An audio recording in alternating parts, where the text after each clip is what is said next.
और उनसे बिना सलाह मशवरा किए बनाए थे और आज हम वापस ले रहे हैं। तो इसलिए पहले माफ़ी होनी चाहिए थी राष्ट्र से और उसके बाद जो है, क्योंकि इस आंदोलन में 700 किसान शहीद हुए हैं,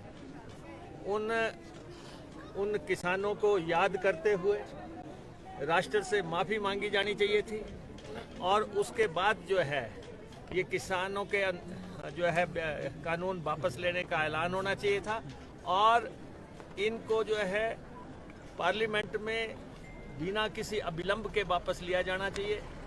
और ये नहीं है कि पार्लियामेंट के सेशन का इंतज़ार किया जाए, स्पेशल सेशन कन्वीन करके कानून वापस लिए जाने चाहिए।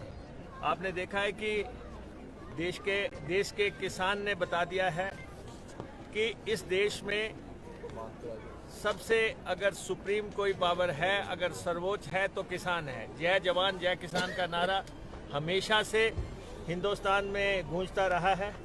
आज उस नारे की जीत हुई है, उस नारे की। और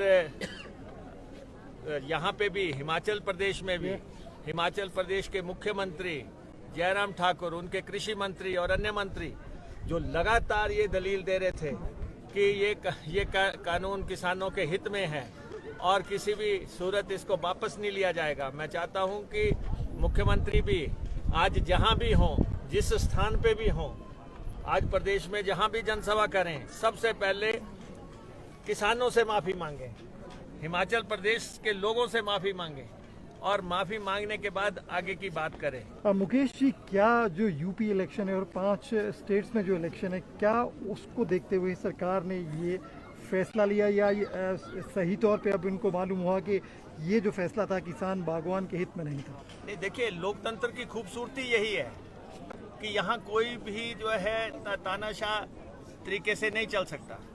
भारत जो है संसार का सबसे बड़ा लोकतंत्र है और लोकतंत्र में ये जरूरी है कि जनता फैसला करती है। अभी तो पहला, जैसे कोरोना में कहा था ना कि 2 डोज लगेंगे, पहला डोज जो है अभी जो बाई इलेक्शन हुए थे देश में उसमें लगा और जिस ढंग से यहाँ 4 सीटें गई हिमाचल प्रदेश में, लोकसभा की सीट भी हारी और जो कह रहे थे कि हम डबल इंजन सरकार है, हाँ दिल्ली में हमारी सरकार है, हिमाचल में हमारी सरकार है, उन लोगों को जब पहला झटका लगा तो पेट्रोल 12 रुपये सस्ता हुआ, डीजल 17 रुपये सस्ता हुआ और उसके आगे के इम्प्लीकेशंस जब आगे के 5 राज्यों के इलेक्शन होने जा रहे हैं, यूपी में के एरियाज में जो है भाजपा के लोग प्रवेश नहीं कर पा रहे हैं, पंजाब में गलियों में जो है भाजपा के लोगों की एंट्री नहीं हो पा रही है। जब ये स्थिति देखी तो जो है सिर झुका दिया और सिर झुका दिया, शर्म के साथ झुकना चाहिए कि हमने किया क्या है। हिंदुस्तान की जब 1 साल तक आंदोलन चला है, लोग सड़कों पे रहे हैं और लोगों ने अपने प्रिय लोग खोए हैं और इसलिए जो है उन पे मुकदमे चलाए गए। किस ढंग से सारा वातावरण किसानों के खिलाफ खड़ा किया गया। आज कहा जा रहा है कि किसानों के लिए हमने ये किया, फलां किया। जब आपने 700 किसानों को मरने पे मजबूर कर दिया, जब आपने 1 साल तक किसानों को सड़कों पे सोने के लिए मजबूर कर दिया और ये आंदोलन जो है पूरे संसार में इसका सिग्नल गया है, पूरे भारत में नहीं पूरे संसार में इसका सिग्नल गया है। और किस ढंग से भारतीय जनता पार्टी की सरकार 7 साल के बाद इस तरह बैकफुट पे आई है कि क्लीन बोल्ड हो गई है। किसान ने अपनी ताकत दिखा दी और टूट गया अभिमान, जीत गया किसान। अच्छा, क्या अभिमान की आज हार हुई है भाजपा की।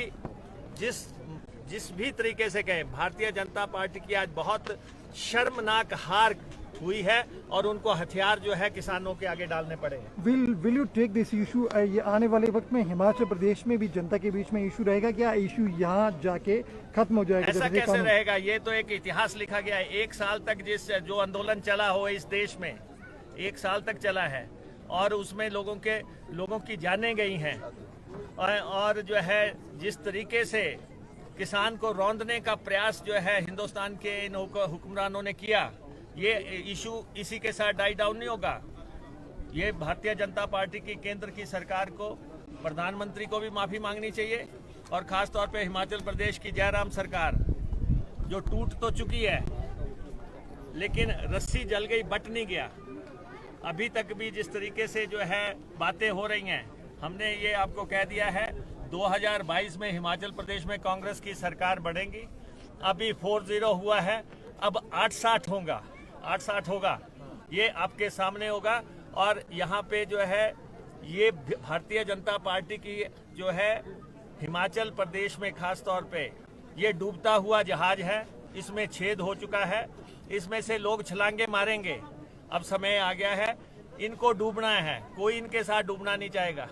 तो इसलिए जो है हिमाचल प्रदेश में नई सरकार बढ़ेगी। ये जो इंजन ये कह रहे हैं डबल इंजन की सरकार है, ये इंजन रिपेयर के काबिल नहीं है, ये इंजन बदल के भी नहीं चलेगा। यहाँ नई गाड़ी की जरूरत है कि वो कांग्रेस पार्टी यहाँ हिमाचल प्रदेश में देगी। 2022 में कांग्रेस की सरकार बनेगी। बाकी जो मुख्यमंत्री कह रहे हैं कि चप्पे चप्पे पे कांग्रेस के मुख्यमंत्री घूम रहे हैं, तो उनको सिर्फ ये बता देना चाहते हैं कि आप तो कहते थे इनके पास नेता नहीं है, नीति नहीं है, कार्यक्रम नहीं है। तो आज आपको पता लग गया होगा कि जब आपकी शर्मनाक हार हुई। और दूसरा, अभी भी मौका है, किसान से माफी मांगो, कानून तो आपको वापस लेने ही पड़ेंगे। हमसे जुड़े रहने के लिए हमारे YouTube चैनल को सब्सक्राइब करें और नई वीडियो की नोटिफिकेशन के लिए बेल आइकॉन को दबाएं। अगर आप ये वीडियो Facebook पर देख रहे हैं तो लाइक जरूर करें और ज्यादा से ज्यादा शेयर करें। इसी तरह के और भी अपडेट्स के लिए फॉलो करें हमारा Instagram पेज himachal.kesari।